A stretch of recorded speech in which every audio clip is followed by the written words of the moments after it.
بچھو رام جس خاموشی کے ساتھ گیا تھا اسی خاموشی کے ساتھ تاج محل لوٹ آیا۔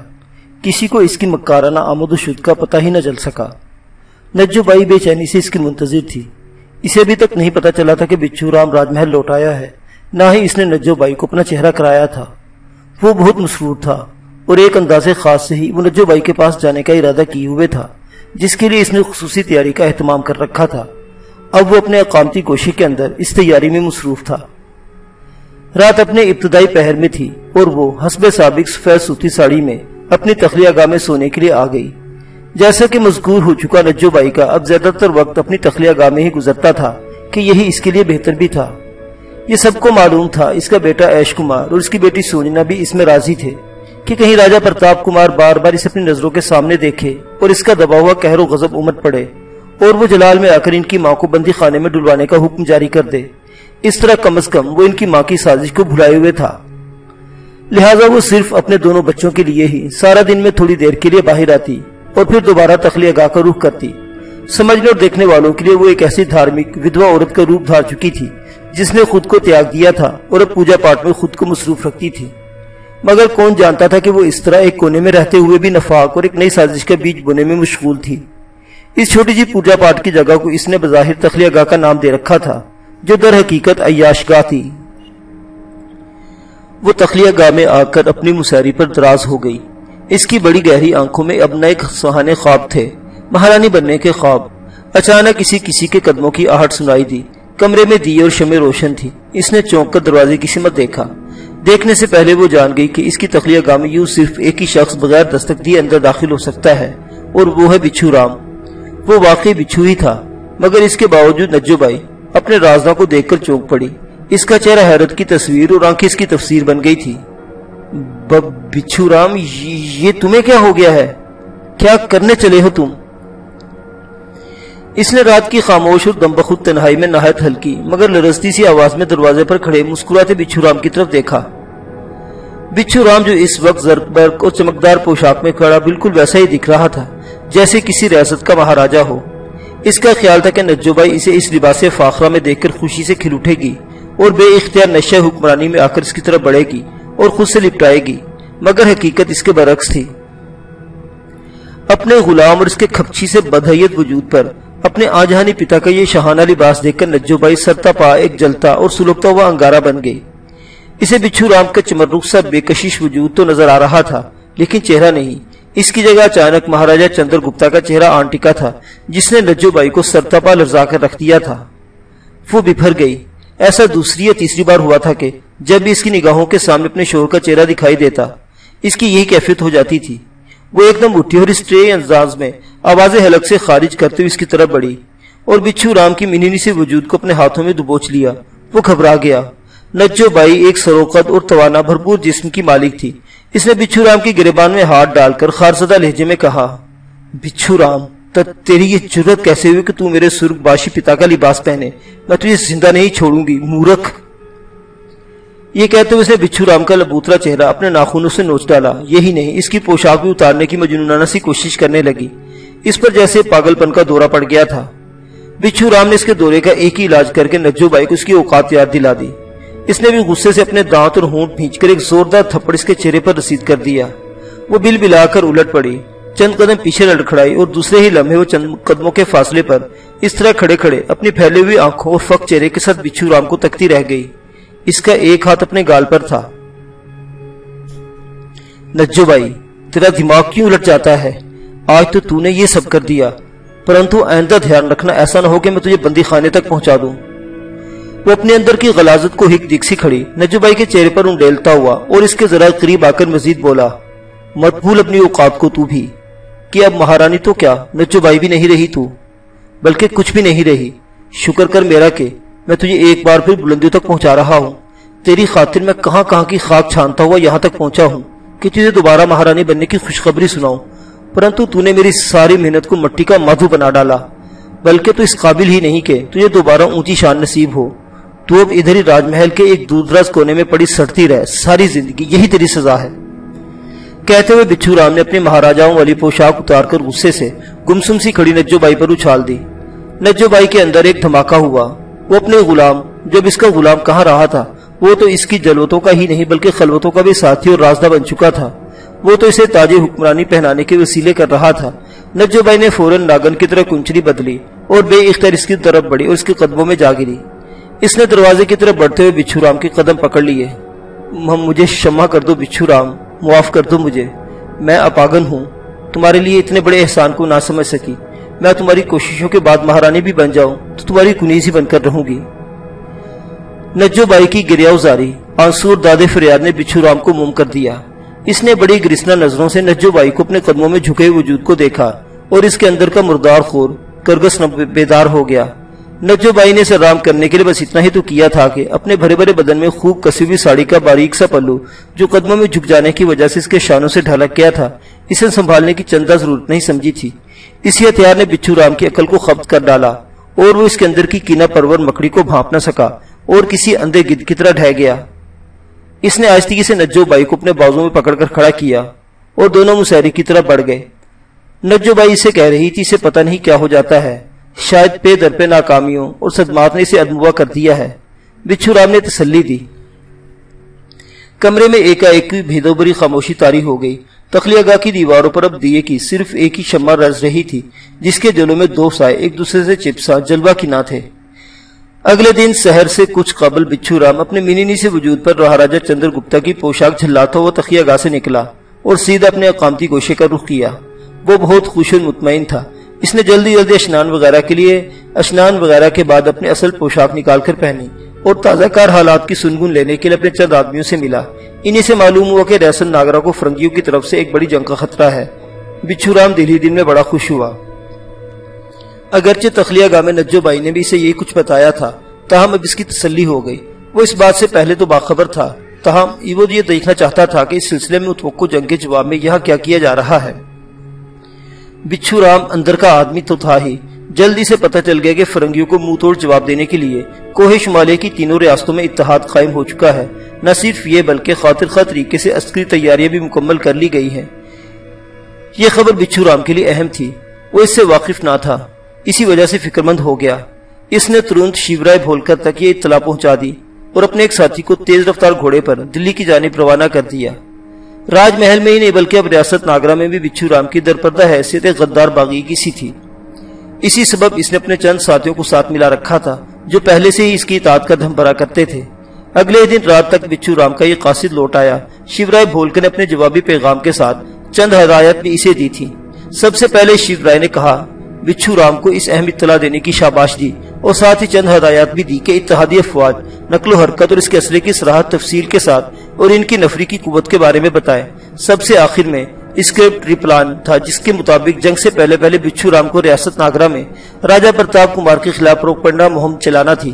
یہ پروپگنڈا مہم ریاست سمیت راج محل کے اندر بھی چلانے کی کوشش کی جائے اور بالخصوص شاہی فوج کے سیناپتی موج سنگھ اور اس کے نائب ہری رام کو راجہ پرتاپ کمار سے بدل کیا جائے۔ یوں جنگ کے نتائج زیادہ خاطر خواہ اور مثبت حاصل ہونے کا امکان تھا۔ بچھو رام نے فوراً جوابی پیغام لکھ بھیجا جس کے مطابق اس نے کہا کہ پہلے ہی روز سے جب نیا راجہ گدی نشین ہوا ہے ہم نے اپنی مہم کا آغاز کر دیا ہے۔ البتہ سیناپتی موج سنگھ ایک مضبوط کردار کا آدمی ہے اور وہ راجہ کا وفادار ہے، اسے بدلنا ناممکن ہے، لیکن اس کے نائب ہری رام کو ہاتھ میں کیا جا سکتا ہے وغیرہ وغیرہ۔ یوں بچھو رام نے درون خانہ راجہ پرتاپ کمار کے خلاف پروپگنڈا مہم کا آغاز کر ڈالا۔ راج محل سے باہر یا اندر اس کے جتنے بھی ہم خیال تھے انہیں ہر طرف پھیلا دیا، جنہوں نے عام لوگوں میں گھل مل کر راجہ پرتاپ کے خلاف زہر اگلنا شروع کر دیا کہ پرتاپ کمار نے خود ہی باپ کی ہلاکت کا سامان پیدا کیا تھا اور الزام اپنی ستیلی ماں کو راج محل میں ہی نظر بند کر دیا۔ یہی نہیں، نئے راجہ کی غلط پالیسیوں کی وجہ سے فرنگیوں کے ساتھ بھی تعلقات خطرناک حد تک خراب کر دیے گئے ہیں۔ غرض یہ کہ نئے راجہ نے پوری ریاست کو جنگ میں جھونکنے کا سامان پیدا کر دیا ہے۔ اس روز وہ تخلیہ گاہ میں نجو بائی کے ساتھ موجود تھا اور وہ اسے نیچی آواز میں کہہ رہی تھی بچھو رام تمہیں پورا وشواس ہے نا کہ انگریز سرکار ناگرا کو فتح کر لے گی؟ پورا وشواس ہے مجھے۔ نجو بائی تم کیوں چنتا کرتی ہو؟ بچھو رام نے اسے تسلی دیتے ہوئے کہا بھلا انگریز سرکار سے بھی کوئی لڑ سکتا ہے، اور پھر ہم بھی تو یہاں ہاتھ پر ہاتھ دھرے نہیں بیٹھے۔ تم دیکھ رہی ہو کہ میں خود اپنی جان کو خطرے میں ڈالے راجہ پرتاپ کمار کی جڑیں کترنے میں لگا ہوا ہوں۔ ہاں یہ تو ہے، آخر کو ناگرا کا مہاراجہ بھی تو تم نے ہی بننا ہے۔ نجو بائی اٹھلا کر ایک ادائے دل برانہ سے بولی، لیکن اس نے دیکھا کہ بچھو رام کے چہرے پر گہری سنجیدگی چھائی ہوئی کہاں تو وہ اس کی ادائے دل آرا اور خوش نگاہ مسکراہٹ پر اس کے قدموں میں لوٹنے لگ جاتا تھا۔ وہ بھویں سکیڑ کر بولی، کیا بات ہے بچھو رام، تم کچھ فکر مند نظر آ رہے ہو۔ ایک بات بتاؤ نجو بھائی، یہ بدری ناتھ کو تم اب اپنے کام کا آدمی سمجھتی ہو یا نہیں؟ وہ گومگو سے انداز میں بولا۔ نجو بھائی اس کے عجیب سوال پر پہلے تو ذرا بھچکی سی رہ گئی، پھر جواب میں نفرت خیز لہجے میں بولی، اسی مورخ نے تو ہمیں آج اس انجام تک پہنچایا ہے۔ ایک نمبر کا مطلب پرست اور ذلیل آدمی ہے یہ بدری ناتھ۔ اب میں سمجھ چکی ہوں وہ اپنے مطلب کے سوا اور کسی چیز سے غرض نہیں رکھتا۔ اس نے ہمیں بھی اب تک محض بہلاووں اور دھوکے میں رکھا ہے، بلکہ میں تو اسے اب اپنے لیے خطرہ سمجھنے لگی ہوں۔ بس نجو بھائی، میں تمہارے منہ سے یہی سننا چاہتا تھا، اب میں شانت ہو گیا ہوں۔ بچھو رام ایک دم بولا جیسے اس کے سر سے ایک بڑا بوجھ اتر گیا ہو۔ آخر بات کیا ہے؟ تم نے یہ اچانک بدری ناتھ کے بارے میں کیوں پوچھ لیا؟ نجو بھائی نے سوالیہ نگاہوں سے اس کی طرف دیکھا۔ یہ میں تمہیں بعد میں بتاتا ہوں، پہلے مجھے ایک ضروری کام نمٹانے دو۔ بچھو رام یہ کہہ کر جلدی سے تخلیہ گاہ سے نکل گیا۔ نجو بھائی اسے حیران اور الجھی ہوئی نگاہوں سے تکتی رہ گئی۔ بچھو رام وہاں سے سیدھا کالی کے مندر کا رخ کیا۔ وہ ایک گھوڑے والی بگھی میں وہاں پہنچا تھا۔ پہلے تو اس نے یہی سوچا تھا کہ وہ اپنے کسی مخبر سے کھوج لگائے گا، لیکن معاملہ چونکہ انتہائی رازداری اور احتیاط کا متقاضی تھا، اس لیے اس نے خود ہی سے نمٹانے کا ارادہ کیا تھا۔ وہ کالی کے مندر پہنچا تو اس کی ملاقات ابتدا میں ہی پرشرام سے ہو گئی۔ وہ اس وقت پروہت وغیرہ کے روپ میں نہیں تھا، عام سے پجاری کے بھیس میں تھا۔ وہ بھی اسے نظر انداز کرتا ہوا اندر چلا گیا۔ مہاراجہ چندر گپتا کے مرنے کے بعد اب یہاں کے لوگ بھی بچھو رام اور نجو بھائی کو ناپسند کرنے لگے تھے۔ وہ انہیں احسان فراموش سمجھنے لگے تھے۔ یوں بھی نجو بھائی مہارانی نہیں رہی تھی اور نہ ہی خود بچھو رام کسی مہارانی کا غلام خاص رہا تھا، اس لیے پرشرام ہی کیا کالی کے مندر کے کسی پجاری نے بھی اسے منہ لگانے کی زحمت گوارا نہ کی۔ بچھو رام بھی گنوں کا پورا تھا، سمجھ گیا کہ یہ محض کالی کے پجاری نہیں بلکہ چڑھتے سورج کے پجاری بھی تھے۔ یوں ان کی بے رخی نے بچھو رام کے دل میں ان کے خلاف مزید نفرت بھر دی۔ کہاں تو یہ سب اس کے آگے پیچھے چلے جاتے تھے، مگر اب پھر بھی اس نے مہا پجاری بدری ناتھ سے ملنے کا فیصلہ کیا، لیکن اس سے ملنا تو درکنار مندر کی چوکٹ تک پار کرنے نہیں دی گئی۔ ناچار اس نے ایک پجاری سے التجا کر ڈالی، ارے بھائیو ذرا ایک پرشرام سے ہی ملاقات کرا دو، وہ اس وقت کسی سے نہیں مل سکتے، اندر سب چاپ الاپ میں مصروف ہے۔ ایک پجاری نے رکھائی سے کہا، ارے تو اس میں اتنا ناراض ہونے کی کیا ضرورت ہے؟ بچھو رام مکاری سے بولا۔ اس نے دل میں فیصلہ کر لیا تھا کہ اسے وہ پتہ اب پھینک ہی دینا چاہیے جس کے اثر سے اسے اندازہ کرنا تھا۔ بولا، اچھا چلو صرف ایک پیغام پرشرام تک پہنچا دو۔ بچھو رام نے بھی نادستہ مہا پجاری بدری ناتھ کے بجائے سر دست پرشرام کو چھاننا چاہا۔ ہاں پہنچا دیں گے، جب وہ فارغ ہو گئے تو کیا پیغام ہے؟ اس پجاری نے بے رخی سے کہا، پرشرام سے اتنا کہہ دینا کہ میں ماریا کے سلسلے میں یہاں آیا تھا، بس چلتا ہوں۔ بچھو رام نے بے پرواہی سے کہا اور فوراً پلٹ کر جانے لگا تو وہ پجاری ماریا کے نام پر بری طرح چونک گیا۔ اس نے فوراً بگھی کی طرف جاتے ہوئے بچھو رام کو عقب سے آواز دے ڈالی، اے بیجو رام ذرا ٹھہر، ادھر آ۔ بچھو رام کے پتلے پتلے بدحیت ہونٹوں پر مکارانہ مسکراہٹ اود کر آئی اور وہ اس کی جانب پلٹ کر چند قدم آگے بڑھا۔ ماریا سے متعلق کیا پیغام ہے مجھے بتا دو، پجاری نے کہا تو بچھو رام مکاری سے بولا، نہیں یہ تو میں پھر دوبارہ آ کر اب مہا پجاری بدری ناتھ کو ہی بتاؤں گا، اب زیادہ کرنے کی ضرورت نہیں۔ اسی پجاری نے ہلکے سے درست لہجے میں اس سے کہا، ٹھہر جاؤ، پھر میں تمہاری ملاقات پروہت سے کرائے دیتا ہوں، چل ادھر آ۔ بچھو رام اس کے پیچھے چل دیا۔ وہ پجاری سے مندر کے اندر لے گیا۔ ایک کمرے کے سامنے پہنچ کر اس نے بچھو رام کو وہیں رکنے کا ہی کہا اور خود اندر چلا گیا۔ اب اس کے گئے تھوڑی ہی دیر ہوئی تھی کہ اچانک بچھو رام نے باہر سے ہی اندر کی سنگن لی تو اسے پرشرام کی غسیلی آواز سنائی دی اور اگلے ہی لمحے اس نے بذات خود پرشرام کو اسی پجاری کے ساتھ کمرے سے باہر آتے دیکھا۔ وہ پجاری کو بری طرح جھڑک رہا تھا اور کمرے کے دروازے پر پہنچنے تک اس نے جیسے بچھو رام کو سنانے کی غرض سے پجاری سے کہا، تمہیں شرم نہیں آتی؟ بیجو رما جیسی معزز شخصیت کو تم نے باہر کھڑا کر رکھا ہے۔ پھر وہ جھیپی مسکراہٹ کے ساتھ بچھو رام سے مخاطب ہو کر بولا، شمع کر دینا بھائی بیجو رام، یہ بے وقوف ہے، آپ کو باہر کھڑا کر دیا، پدھاریے۔ اس نے بچھو رام کے سامنے نہایت خوش اخلاقی سے کہا اور بچھو رام جو گنوں کا پکا تھا پل کے پل میں سمجھ گیا کہ اس کا پھینکا ہوا پتا اپنی کامیاب ترک چال پر آ گیا ہے، ورنہ کہاں تو یہی پرشرام اسے خود دیکھ کر بھی منہ موڑ گیا تھا اور اب بچھو رام اس کے ساتھ اندر آ گیا۔ دونوں چکنے چمکتے فرش پر بیٹھ گئے۔ کمرے میں ان کے علاوہ کوئی نہ تھا۔ کیا بات ہے بیجو رام، یہ نتھو بتا رہا ہے کہ تم کسی ناری ماریا کے متعلق کچھ بتانا چاہ رہے تھے؟ میں نے تو تمہیں بھی دور سے ہی دیکھ کر پرنام کیا تھا، مگر تم تو مجھ پر ایک ذرا سا نگاہ ڈال کر مندر کے اندر گھس لیے تھے۔ بچھو رام نے بھی جیسے دل کی بھڑاس نکال ہی لی، تاہم وہ فوراً بھانپ گیا تھا کہ معاملہ وہی ہے جس کا اسی یقین کے حد تک شبہ تھا۔ اس پر پرسرام ایک بار پھر مکارانہ فروتنی سے بولا، ارے بھائی بھیجو رام، اب جانے بھی دو، ہم تو بڈھے ہو گئے، دکھتا بھی صحیح طرح سے نہیں، تم بتاؤ ماریہ کا کیا چکر ہے؟ بچھو رام خود بھی کم کایا نہیں تھا، اس کی مکاری بھانپ کر اس نے وقت کی نزاکت کو دیکھتے ہوئے مقصد کی بات کر ڈالی۔ بولا، ماریہ نام کی ایک فرنگن دوشیزہ تھی، وہ اچانک لاپتہ ہو گئی ہے، تمہیں تو پتہ ہی ہے بھائی پرسرام کے، ان سسرے فرنگیوں کے کتا بھی کھو جائے تو اس کی کھوج لگانے کے لیے پاتال تک اتر جاتے ہیں۔ یہ تو پھر ایک لڑکی کا معاملہ ہے، اور وہ لڑکی بھی کون؟ کسی معمولی انگریز کی نہیں بلکہ برٹش آرمی کے ایک کرنل کی بیٹی ہے، وہ بھی اکلوتی اور لاڈلی، کرنل ایڈریسن نام ہے اس کا۔